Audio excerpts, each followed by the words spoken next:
Over a month ago, I set out to do a video experiment where I vlogged for 7 days straight with the intention of getting more comfortable on camera so that I can be more consistent here on YouTube. By the end of the experiment, I decided to continue making vlogs, and herein lies vlog number 4. Hi and welcome. I'm Gayle and this is Stitchity Doodle. Since I've been posting vlogs, some of you have been asking what the difference is between a podcast and a vlog. I will try my best to explain what I've learned and observed while I share with you my walk through a local park. I hope you will enjoy. When I first started watching podcasts on YouTube, I thought to myself, I thought that a podcast was only audio. But to my surprise, I've learned that while podcasts were originally audio focused, it had recently transitioned to video and audio. You can think of it as a radio talk show.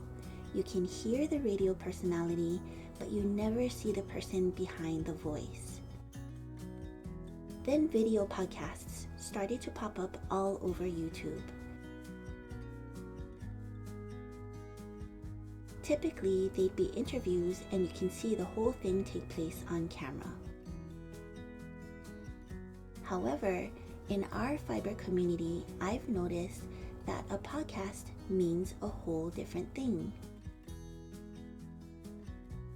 You may be more familiar with knitting and crochet podcasters that sit in front of a camera while they share their latest projects and maybe even a bit of their crafting space, storage solutions, and even yarn hauls.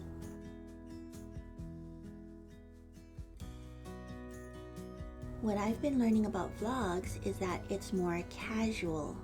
Usually you'll see a person holding the camera while talking, giving a much more shaky camera feel. Vlogs are typically more video oriented. You'll see a lot of behind the scenes footage of the vlogger's lifestyle, market preparations, order packaging, and in-process clips of their makings.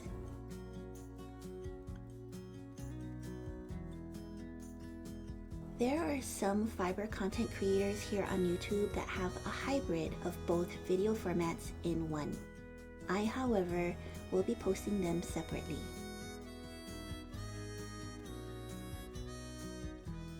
My podcast videos will be more structured, talking to camera types of videos where I share my thoughts, tips, experiences, errors that I found, and solutions while showcasing my finished projects.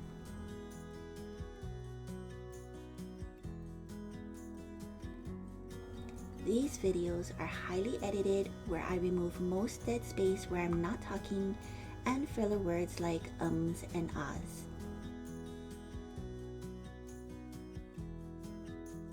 I also include timestamps and links in the description box so you can skip to the parts of the video that suits you most.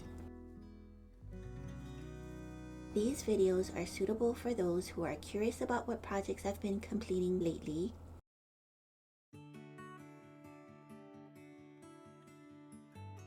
those wanting a detailed pattern review about a specific pattern, those seeking inspiration for their next project, and those wanting to learn more about Amigurumi. My vlog videos will be much more casual with minimal editing while I'm talking to camera, so my speech will be slower and there will be a lot more ums and ahs, but you will get a much more authentic, casual me. My vlogs will have lots of behind the scenes footage of my life, including cooking, cleaning, crafting, shopping, walking, and whatever else I can think of that's interesting enough to share. These videos will not have timestamps as I feel that these videos are more suitable for those who are ready to settle down with a project and just want to hang out with a fellow maker while you do your thing. I hope this clarifies the difference between my two video formats, podcast versus vlog videos. I will have both playlists down below in the description box.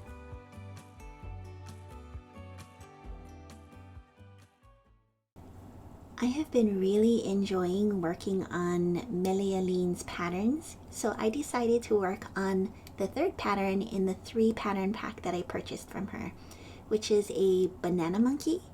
I failed to record the beginning parts, the starting and making of the monkey, but any type of footage is better than nothing, so I will share with you how my progress is going. I can try if you let me.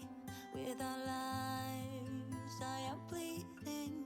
Who am I without stories that aren't mine? What I did to achieve you gave me air, thought I had to. I'm untrue, it's not pretty, the truth hurts. And you stayed on the ground while I was high. Yes, you've been here before, you closed the door. Now I don't know what to say, I expect you to leave. I deserve to be unheard, but I want you to see that you are the reason why I try. I don't know what you're thinking, but I know how you're feeling. I have crushed and burned someone before, and now I'm afraid of the person I'm pretending to be. But I'm more afraid to tell you I'm less than you see. And I know when I let go right now, I'm gonna turn you against me. 'Cause baby, you stayed on the ground while I was high. Yes, you've been here before, you closed the door. Now I don't know what to say, I expect you to leave. I deserve to be unheard, but I want you to see that you are the reason why I try. 'Cause it's the look in your eyes, filled with doubts, and I'm scared. I am trying my very best to make it okay, but do you even care anymore? Yes, baby, you stayed on the ground while I was high. Yes, you've been here before, you closed the door. Now I don't know what to say, I expect you to leave. I deserve to be unheard, but I want you to see that you are the reason why I try.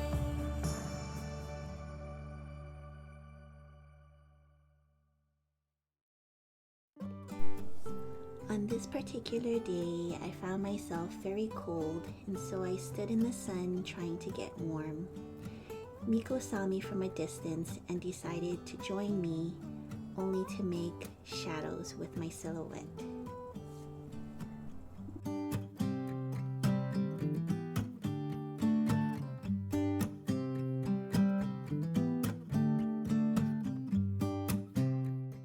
I am currently writing in my maker's journal my notes for the coconut monkey, banana monkey, and I was just writing in my notes that these past 3 Marii-Liis patterns that I've been working on have been such a breeze to work through, and I was curious as to why. So I flipped back through the pattern and I realized instantaneously exactly why.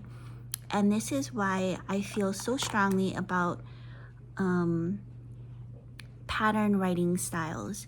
So this particular pattern designer writes exactly how I personally would write my patterns if I were to produce one myself.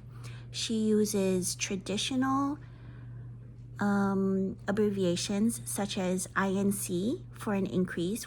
She uses the traditional abbreviation for decrease, which is DEC, and that's assuming an invisible decrease. And it's so concise, and it just facilitates the flow. If you ever get into the flow of things when you're making your amigurumis, you'll know exactly what I'm talking about. You're in the zone, you're in the moment, and you're just flying through the project, and next thing you know, you're done. This is what these 3 past patterns have been for me. It's,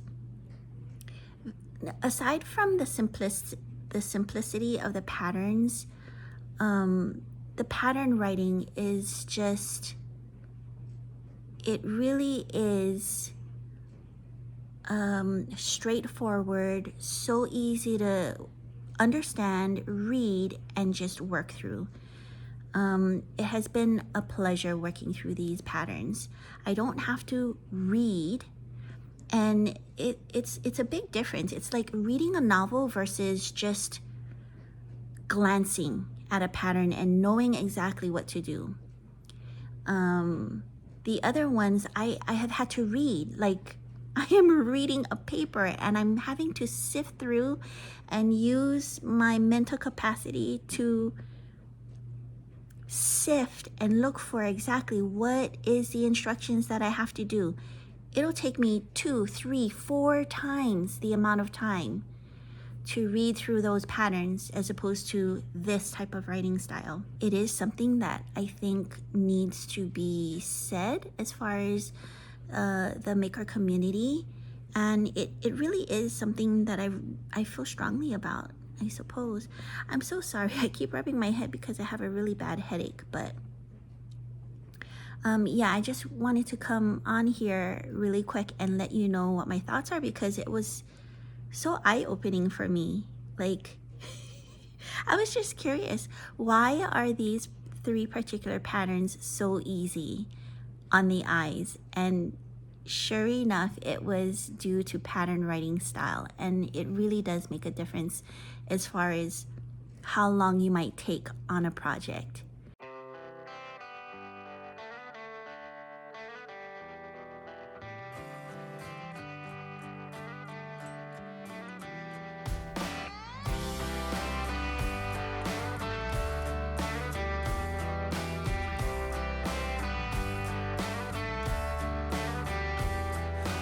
So ashamed what I did to you, but here's my confession, it's the least I can do.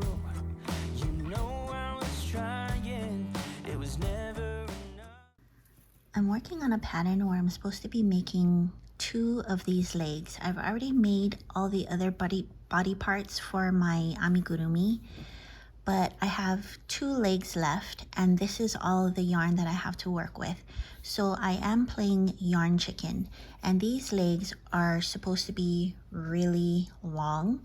So now that I'm coming to realize that I may run out of yarn, I'm gonna start on my second foot, my second leg, and I'm going to work on them simultaneously. So while one end is going to be worked from the outside, the other end will be worked from the inside tail, if I can find it. And then my legs may end up full length as they should be, or they will be short, and I can improvise by making shorts instead of just bare legs. Or just end up with shorter legs. So this is the mental process that I go through as I work through my amigurumi, especially when I'm close to running out of yarn and I'm playing yarn chicken. I start thinking of the different ways that I can start stretching out my yarn, maybe changing yarn colors to create clothing pieces. So yeah, thought I'd share that with you. I needed somebody, but it got too much. And I know that I've got my problems, and sometimes I lay them on you. Okay, so this is how far I got, and this is how much I have left. There's definitely not going to be much of any legs. I will have to rip back this part of the leg and bring it to probably this area of the foot. And then I'm gonna end up giving him some, instead of shorts, as I had suggested earlier, he's gonna end up with some long pants instead. So I'm gonna color change here into the pant leg color for both legs. And I'm gonna have to frog this back because I realized that this is my head and I have 2 more rounds that I need to finish off. And the reason why I cut it was because I still needed to insert the eyes and secure it, like how I had mentioned in one of my other vlog videos, where I do a 3-step process in securing my safety eyes. So I don't think I'm going to have enough yarn for the neck. If I frog this back and I don't have enough, which I'm going to guess not, I may end up just using the rest of the yarn for the legs and then getting another skein of yarn and just having to suck it up as far as any color differentiation between this color lot and the new one. Sometimes I will do that in times of desperation, and that's how we makers sometimes have to improvise. So here I have the 2 feet, and they're at the same height and location. I'm about to cut it off, and this is what I have to work with to finish off the 2 missing rounds that I have left to work on the head. This is really playing yarn chicken. But hear me out and give me a chance to say it out loud. Pray for me while I pick up the pieces, turning things around. And maybe things will get better, so wait for me on the other side.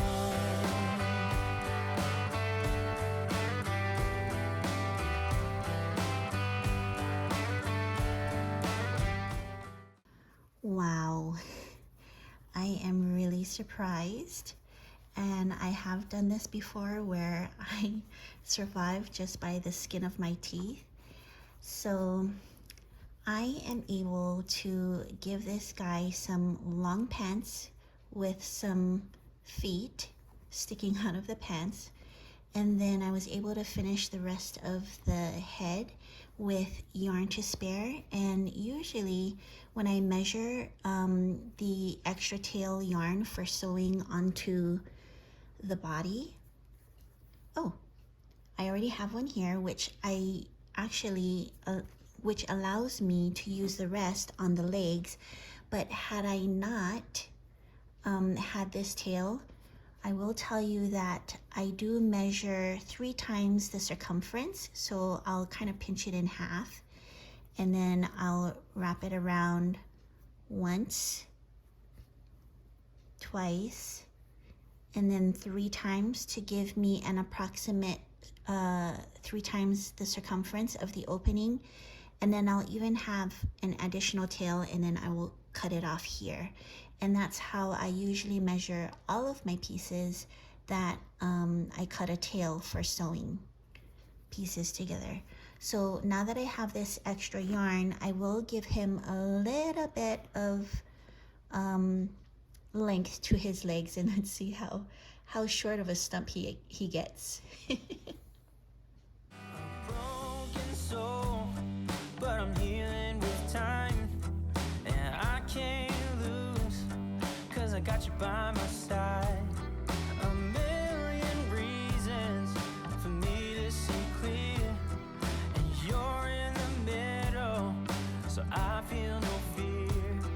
And I know that I've got my problems, and sometimes I lay them on you, but hear me out and give me a chance to say it out loud. Wait for me while I pick up the pieces, turning things around. And Here I have 2 stitches left to work into. I think that might be all I might be able to do. And let's see if I can get 2 more. Ooh, no, hang on. I got way more to do on this one. Okay, so this one is too short. Let's do 3, 4 short. And let's bring this up to par. Should be 4 short. Same thing as this one. So it should be in the middle of the front of the foot if I'm 4 short. 1, 2, 3. Oh, right here. Okay, so if I leave it here, they should be exactly the same amount of stitches. This is short 4 stitches and this is short 4 stitches. And this is all I've got left. So it's not much of a leg. It's just, let's call it an ankle. He's got an ankle now. And then the rest of his legs will be worked up in pant leg colors. things will get better, so wait for me on the other side.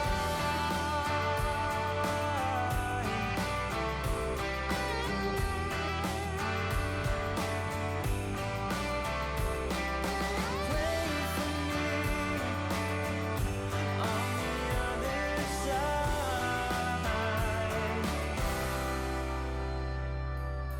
You give me hope with everything that you do. I make so much progress when I'm here with you. You hold all the pieces, all of me in your hands. So here's the original bunny pattern, and as you can tell, he's got some trousers on, but they don't have any leg portion to it. The legs are just simply skin tone.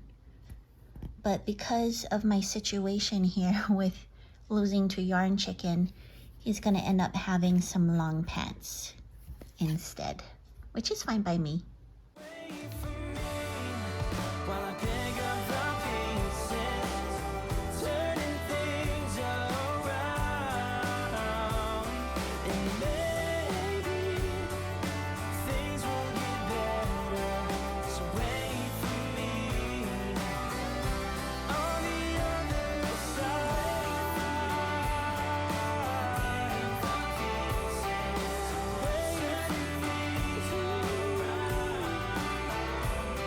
and maybe things will get better, so wait for me. Oh no, wait for me on the other side.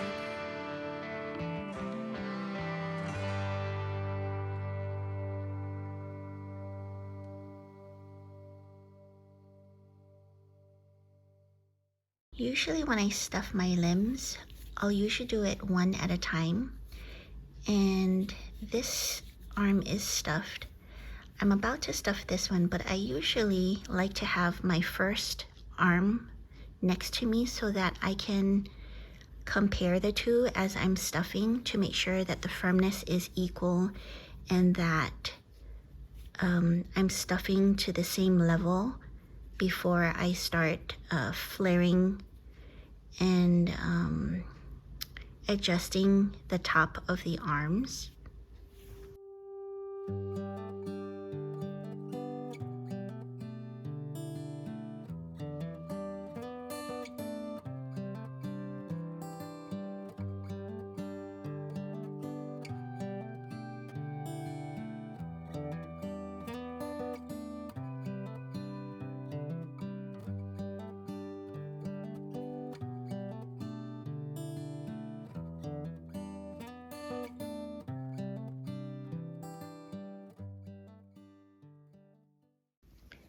I finished stuffing both of my arms, and when I spoke about the flare at the top of the arms, what I do is I stop short. Usually I'll stop short a lot further down, but apparently I stopped short about here, so it's only empty this much at the very top of the arm. But when I say flare, what I do is it's stuffed pretty firmly from here on down on both arms. And what I'll do is I'll take this top portion and I will kind of roll it in between my fingers and sort of try and coax it upwards so that it's not so dense here, and it'll start moving the polyfill upwards to fill this portion, not so much where it's really stuffed. It's more like I'm redistributing the density of the stuffing upwards so that it's firmly stuffed here and it sort of tapers on down towards this direction. So that's what I mean when I say flare. I didn't know how else to describe it. But yeah, normally I would suggest that you stop maybe 2/3 of the way. I don't know why I stuffed so high, but I will put this on my bunny and see if I need to take out some of the stuffing, and if it lays nicely enough, I'll just leave it as it is. So as you can see, some of the stuffing has moved closer to the top, whereas before you couldn't see it until about here. So I'm gonna do that same thing to this arm. Right now you can't see it. It's all the way in there. Now I'm gonna start moving it upwards.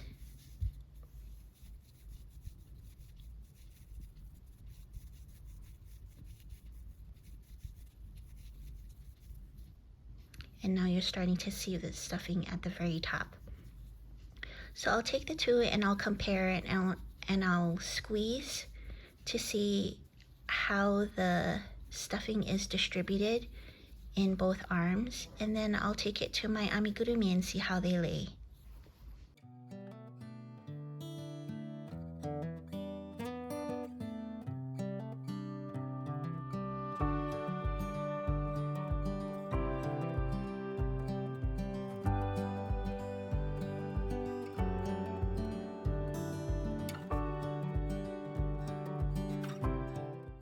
So here's my body. I have my tail temporarily pinned on with these wooden pins. And I'm about to place my arms on the side of the body to see how they lay.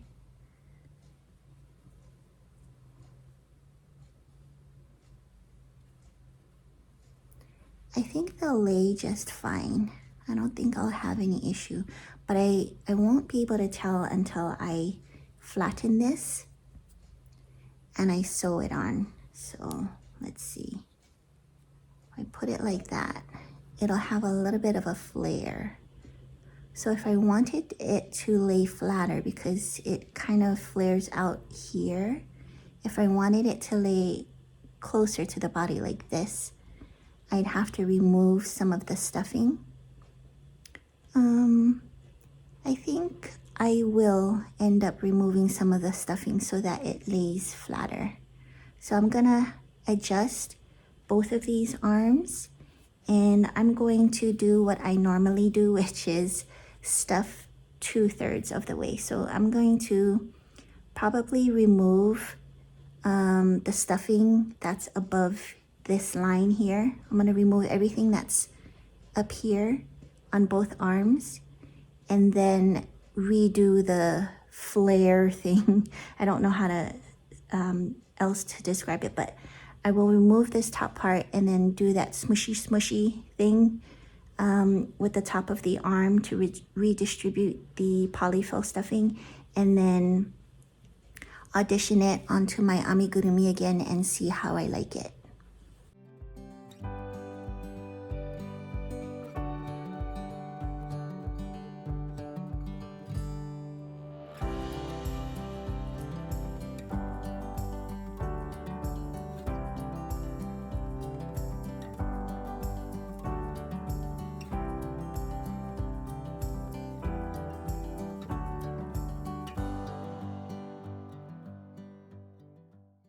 So this time, since I started 2/3 of the way down and I have a lot more way to go up, I'm not going to push or redistribute the stuffing all the way to the top.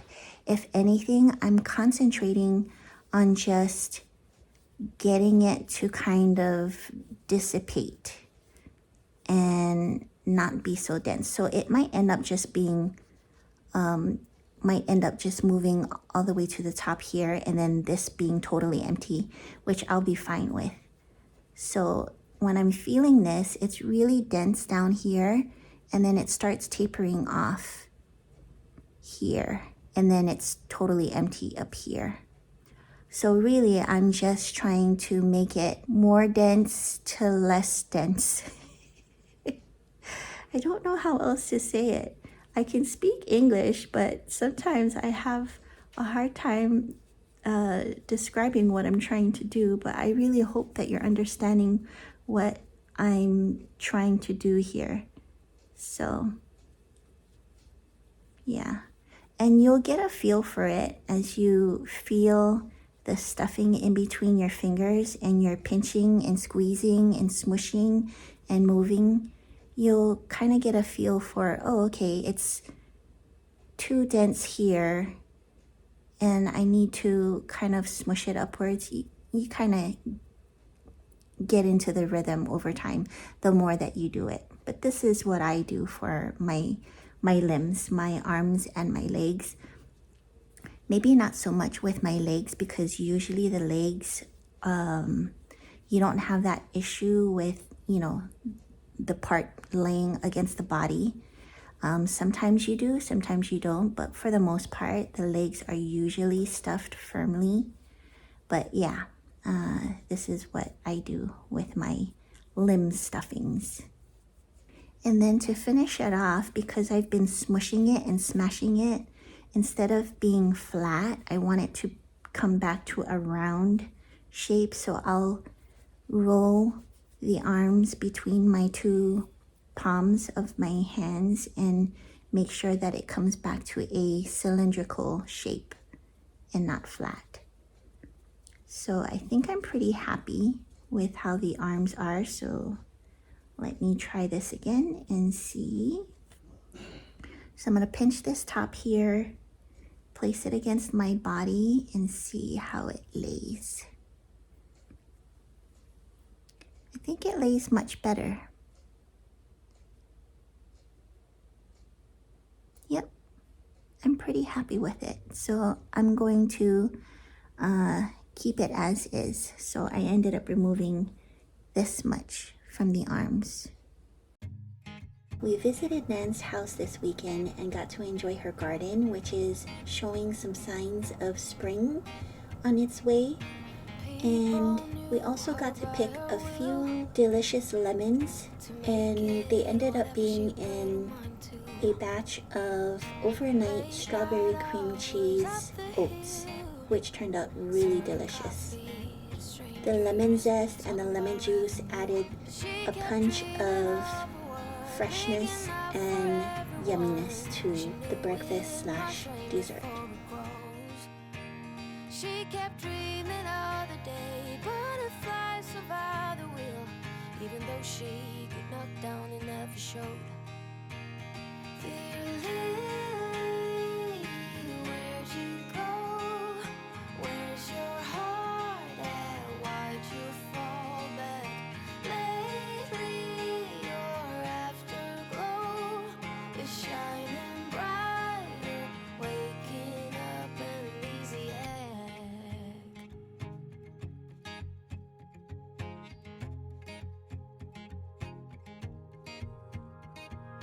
I remember her in songs, decades old, but it doesn't matter. Stumble across old memories, try to recall before they all shatter.